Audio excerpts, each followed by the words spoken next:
ito nga, nalulungkot ako nung narinig ko rin sa ating sponsor kanina na yung Project Management Office ng Mindanao Railway Program, 3 tao na lang, sabi ni Senator JV.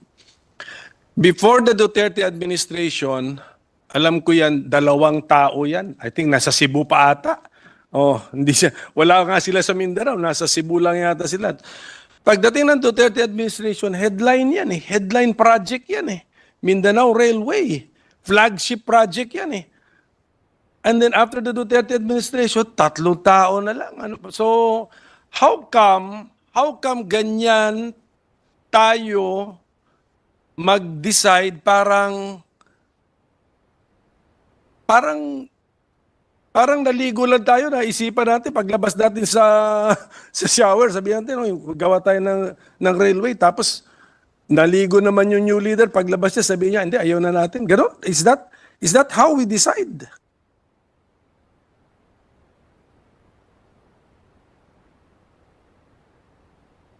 Tama po ba yung facts ko? Teka, si Secretary naman, you have people there with institutional memory.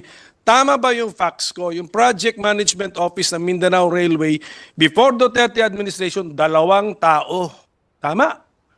Ngayon, 3 tao. Facts yan. In between, during the Duterte administration, lumaki yan. Of course, then naging flagship project yan eh. And then it's that easily abandoned. Your Honor, Mr. President, because as you are correct, no, that during the Duterte administration, it was, tama kayo na-announce na talaga Mindanao Railway Project will be a flagship project, no, of yung, ano nga ba yun, yung flagship project nila ng Duterte administration, yung kanyang infrastructure. Bagong Tudigos naman. That's the phase. Yes. First phase, Your Honor, Mr. President. Before the Duterte administration, yung Project Management Office sa 2 tao, ano yun, iligan to Cagayan de Oro yun. Ang focus nun. Oh. Yes, Your Honor. But unfortunately, when at the onset of the new administration, we withdrew the loan application because hindi po nagkasundo with the Exim Bank ba, no? DOF and China Exim Bank had a disagreement. So we withdrew the loan application.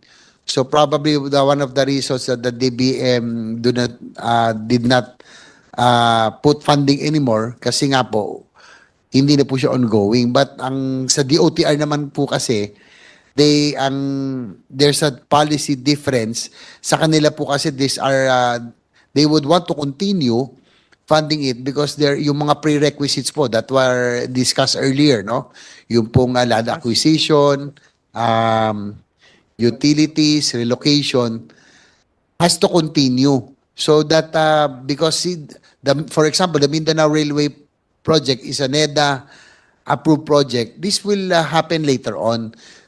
But we're hoping that the DOTR is hoping that the Mindanao Railway project will still be funded para po yung mga prerequisites will be taken care of so that when the project commences in the future, at least po hindi na maulit yung mga same mistakes that we are encountering now with the NSCR and the Metro Manila Subway project. Okay, so the Mindanao Railway project is still part of the rail transport program.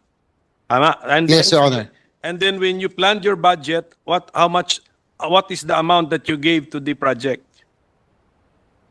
So Mindanao Railway project under a program siya. So magkano po? Your Honor, Mr. President, the DOTR is requesting 5.4 billion, Your Honor.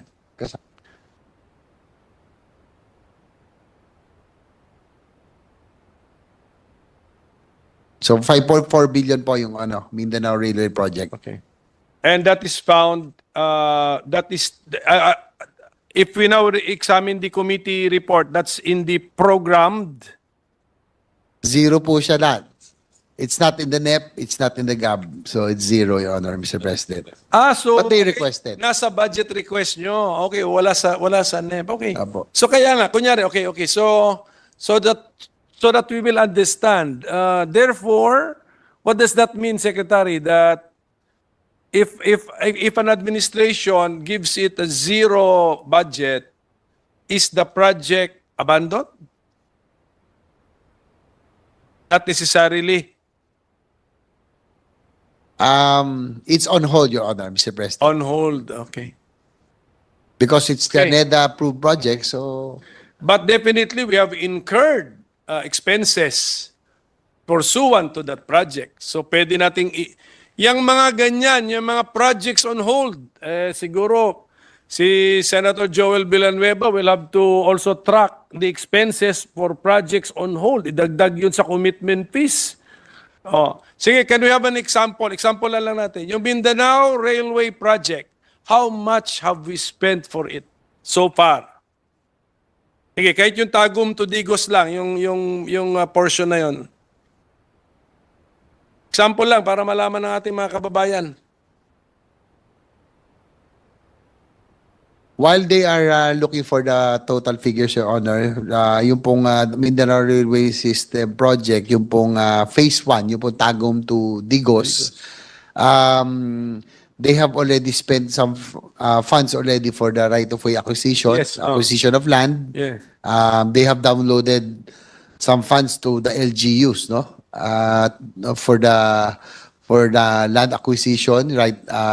Also yung relocation, among others, no? So ang problema ho ngayon because of sa 2024, Yes, hindi na ho nilagyan, tatlo na lang po yung pong personnel in Mindanao Railway, yung monitoring will be a challenge. Your Honor. That's why, in-example lang po natin now how wasteful we are with our money. But this is yung hindi naman ito inumpisahan sa time ni Secretary, but pinapakita lang po natin yung sistema natin sa gobyerno kasi pera naman ng taong bayan yan eh. Oh, so, ilan po yun? Magkano po yun? Sample lang, example. Applyan natin.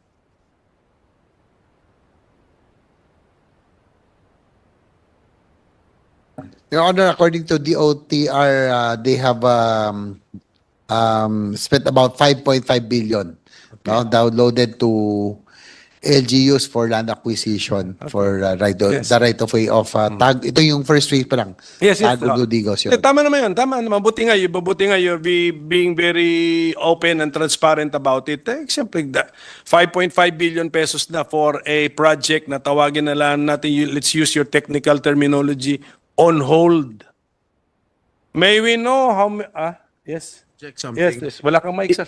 Yes, if you say on hold, ibig sabihin yung project is on hold, depende sa availability ng funds. Am I correct? The project will be put on hold until the availability of funds. Am I correct?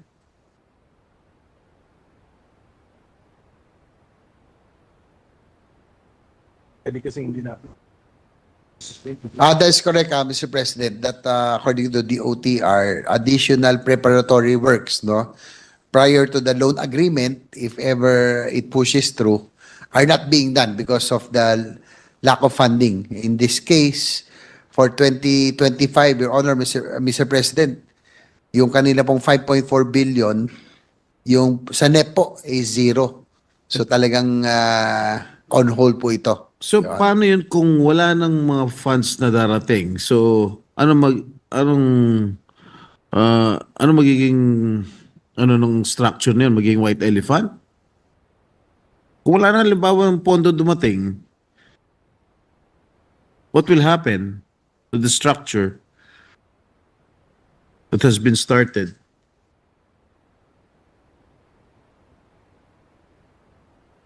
Your Honor, Mr. President, that is why one of the reasons that the DOTR is appealing for funds so that the project management office, for example, of the Mindanao Railway System, would continue. Kasi po sa ngayon, if I may give you the figures, yung pong 2021 right of way ang na-release po for Mindanao Railway is 325.7 million. For 2020, 545.6 million that will be used to acquire land that will be used for the right of way of the Mindanao Railway. Ito po yung Tagum to Digos. So may I know what projects are still on hold, if I may? How many projects are still on hold?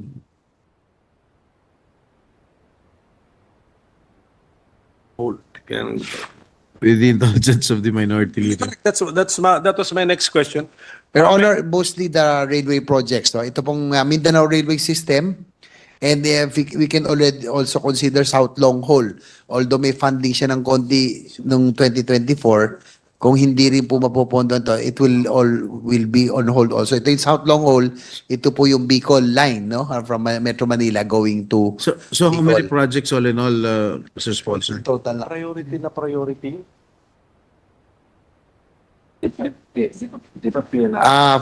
Apat po, Your Honor, Mr. President. Sa tatlong railway, Mindanao Railway, South Long Haul, ito po yung Bicol, and MRT4, ito po yung MRT going to Rizal, no? Ito po yung papuntan Rizal, Taytay Rizal, and isama na rin po yung New Dumaguete Airport Project, no? Which received zero Are allocation. these foreign funded projects? Yes, Your Honor, Mr. President. So kung hindi nagbigay, ang hinihintay natin pondo galing sa labas, so the project will not push through. Your Honor, Mr. President, ito po yung magiging consequences, no? If actual requirements will not be given to these aforementioned projects, no? Delay on project preparation, such as procurement of ito pong yung right of way, yung pong land acquisition, yung pong relocation, yung pong pag-ano sa contractor, no? Yung engagement of the contractor, and start of construction itself. So all of this will experience delays, Your Honor, Mr. President. Thank you, Mr. Sponsor. Minority Leader.